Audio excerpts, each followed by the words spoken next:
और एक आज मुक्त कविता सुना दे।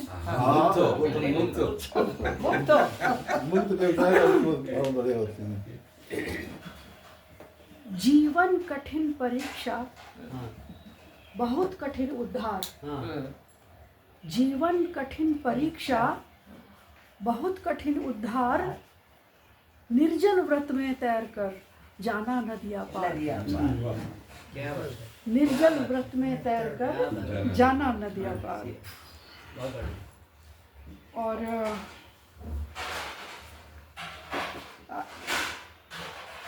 एक दो और सुनाना चाह रही हूँ, दो ही सुनाऊंगी बस।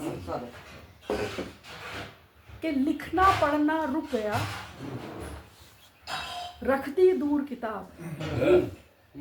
लिखना पढ़ना रुक गया, रख दी दूर किताब। लिखना पढ़ना रुक गया, रख दी दूर किताब। जब से आए हाथ में तमगे और खिताब।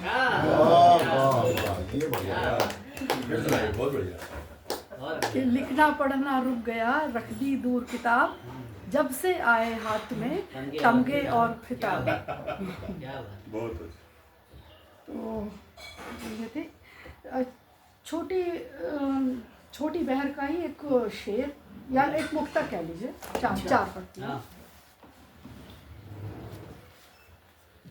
कि इन हकीमों ने महज इतना किया है।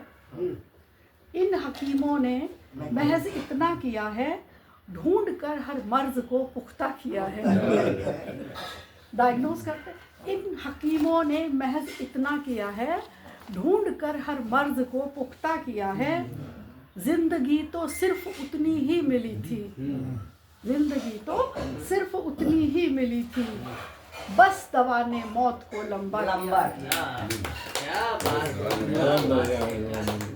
है। बढ़िया संध्या जी, बढ़िया। एक कविता।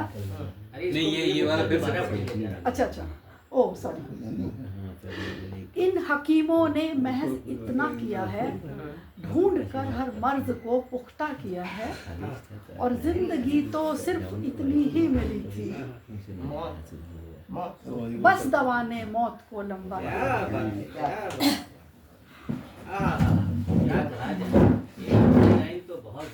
बहुत धन्यवाद।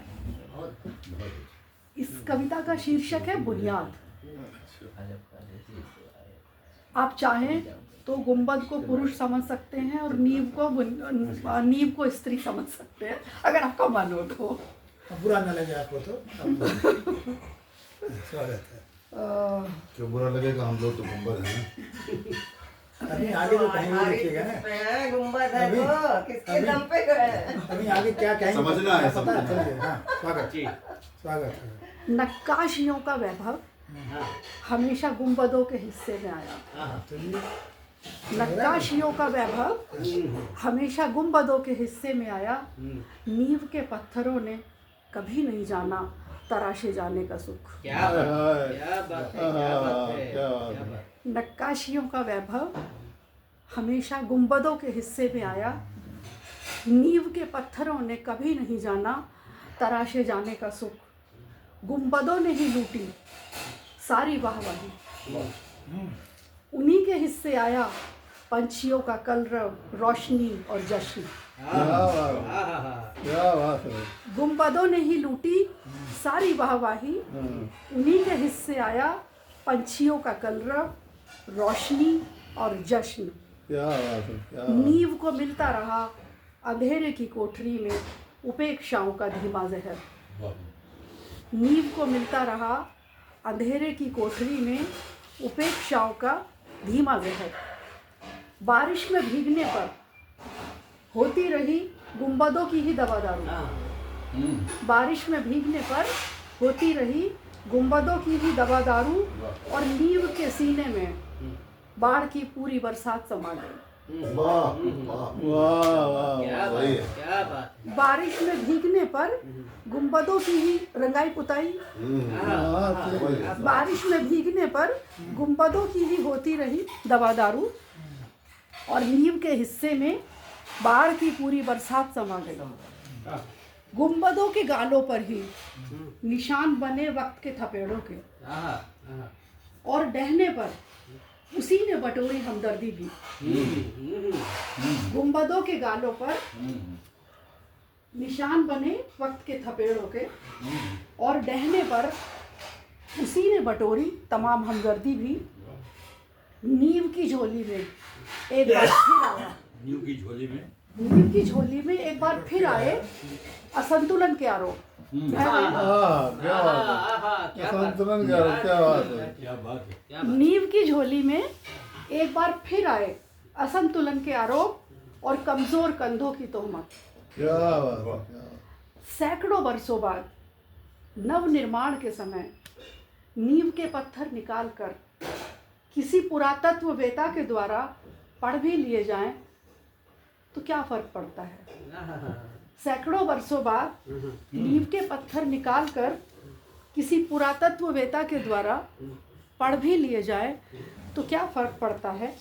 लाशों पर मरहम लगाओगे, अरे वाह, तो वाह वाह दिल लूट लिया भैया वाह वाह वाह। ये कविता थी। बहुत बढ़िया और इस कविता के बाद तो कविता की कविता जो है इसलिए अब ताली समझ में बजाई आ कि गया? आपने बात मोबाइल सही किया। थी? मैंने ताली इसलिए समझ में बजाई आया? वो गुंबद क्या पंक्ति होता है? बहुत अच्छी थी। आप एक कविता और पढ़िए। आप तो सो रहे थे। एक नहीं छोटी- ये छोटी सी गुंबद और व्यक्तित्व न्यू है। का जो है वो पुरुष और स्त्री से ही संबंध है, उन्होंने पहले ही बता दिया था। वही तो मैं कह रहा हूँ, क्या आप तो चीज़? सो रहे थे, मत बहुत करो। बढ़िया धन्यवाद। बहुत नहीं क्या बात है लाशों में मरहम लगाओ क्या बात है आपने पढ़ा था अध्यात्म का थोड़ा सा कुछ, तो छोटी सी है। इसका शीर्षक है विदाई। हाँ मृत्यु आती है क्रूरता के डैनों पर, निकालती है इस देह से आत्मा। जैसे कड़क अध्यापक क्या बात। कान खींचकर बनाता है मुर्गा, हथेली पर मारकर स्केल धक्का देकर बोलता है गेट आउट। क्या मृत्यु आती है क्रूरता के डैनों पर, क्या बात है निकालती है इस पुरानी देह से कविता है आत्मा। ना ये, बहुत बढ़िया भाई वर्तमान की नहीं सकती। जैसे कड़क अध्यापक लेकिन क्या कान गेट आउट है खींचकर भाई बनाता है मुर्गा, वायरल हथेली है। पर मारकर स्केल धक्का मारकर बोलता है गेट आउट। आहा। जबकि मृत्यु को आना था ममता के पंखों पर, निकालना था इस देह को आत्मा से, निकालना था इस देह से आत्मा को, जैसे निकालती है माँ अपने आंचल सोए हुए नवजात बच्चे के नीचे से। वाह वाह वाह क्या बात। जबकि मृत्यु को आना था ममता के पंखों पर, निकालना था देह से आत्मा को, जैसे निकालती है माँ अपना आंचल सोए हुए नवजात क्या बच्चे बात के है, नीचे क्या से। बात है। मृत्यु को सजा नहीं रिहाई होना था, मृत्यु को निष्कासन नहीं विदाई होना विदाई था। होना। वंडरफुल वंडरफुल क्या एक तो बेजोड़ कविता है भाई इनका कोई जोड़ ही नहीं है ये तो मैंने पहली बार